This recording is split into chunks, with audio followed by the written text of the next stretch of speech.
Hey everybody, I'm Katallina, and today we're here to talk about episode 6 of Acro Trip. This week's episode may well have taken the place of my favorite episode so far because it had me laughing so many times over and for so many different reasons that I could barely keep a straight face as I watched.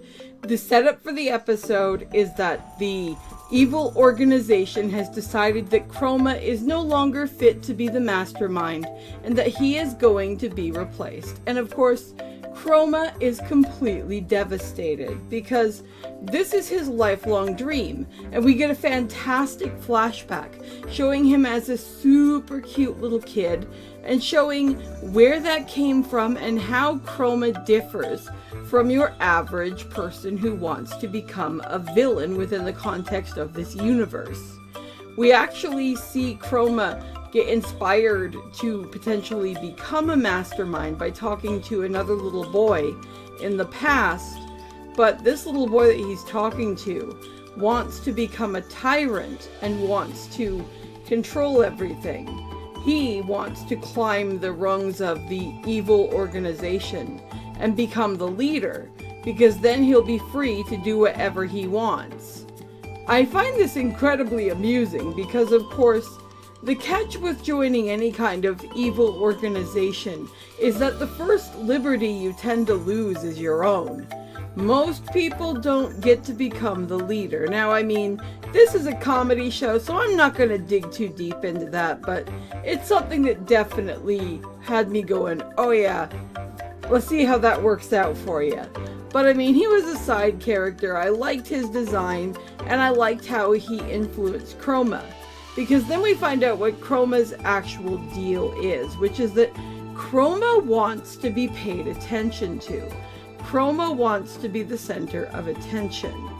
Chroma also wants to be able to do that using the least number of steps possible. So he decides that he is going to become a mastermind. And he figures that he can use mischief to be able to get attention. Which really ties into what we've seen Chroma do in the show so far. Chroma doesn't seem to be out to control people, to seriously hurt people, or anything of that nature. The deviancy we see with Chroma tends to be he does something that brings Berry Blossom out, they have a kerfuffle, and both go their own separate ways. And if Chroma's goal is to get attention rather than to be actually fully emphatically evil, that pattern probably works really good for him. It also explains why he wanted a henchman in Chikuzo, because it's another person who is paying attention to him. But the neat thing about their overall connection is that not only does she obviously care a lot more about him as things have progressed throughout the series, and not only have they built an absolutely wonderful and increasingly meaningful set of rapport as friends and as colleagues in this evil organization, but, I mean, at the same time, she definitely is giving him that satisfaction of the attention and everything, and we see that very clearly in this episode, because when he runs away and she finds him hiding in a cardboard box, she tells him about what's happened with the villain of the week who showed up in this episode. I think his name was Hugh.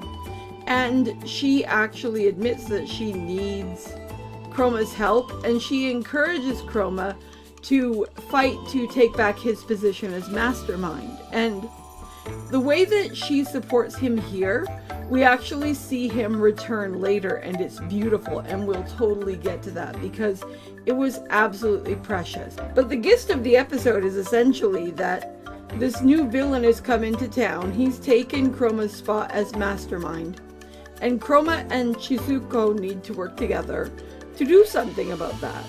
When they get there, they find out that Berry Blossom is trapped inside with the villain, and they work with her cat to be able to get entrance. Well, the problem is the cat needs to be with the magical girl to do that, so da-da-da-da, Chroma becomes magical girl number 2.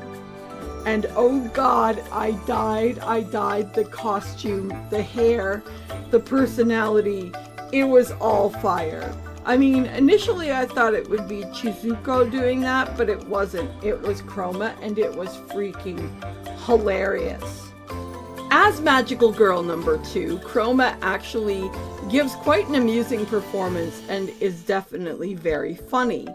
His costume is great. His overall presence is definitely off the charts hilarious.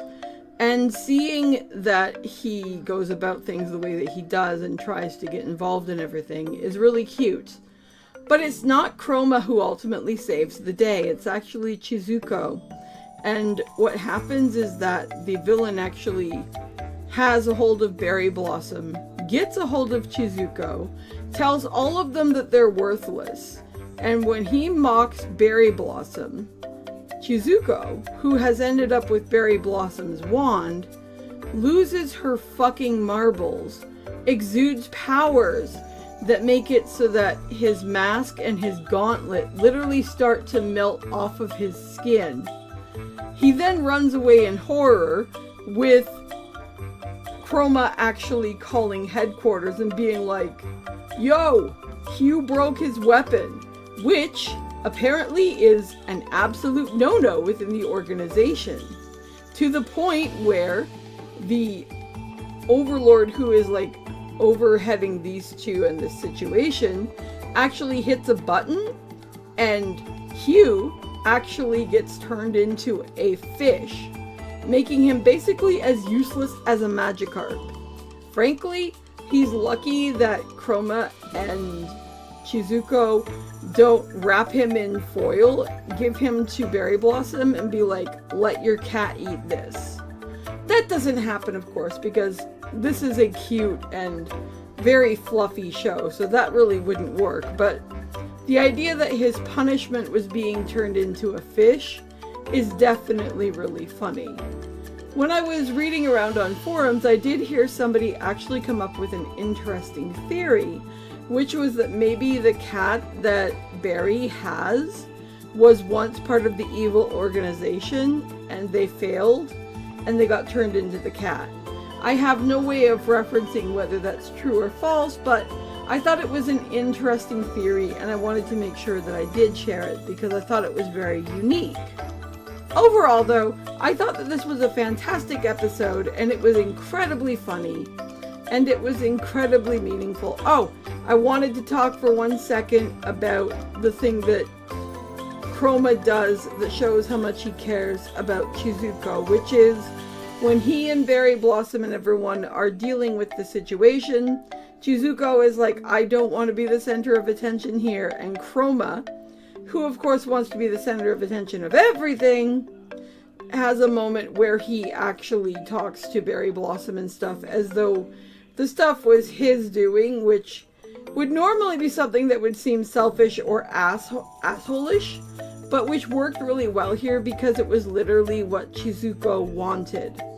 And the fact that Chroma cares a great deal about making sure that Chikuzo is happy, and that he completely and utterly reciprocates their friendship, and he values their friendship, is one of my favorite aspects of the entire show. The interconnection between those two is something I find absolutely precious. Even if he is, as she likes to call him, a bad grown-up. Anyway, those are my thoughts. I'd love to know what you're thinking if you're watching this show, so feel free to drop a comment below and let me know, and I'll talk to you in the next video. See you later. Bye!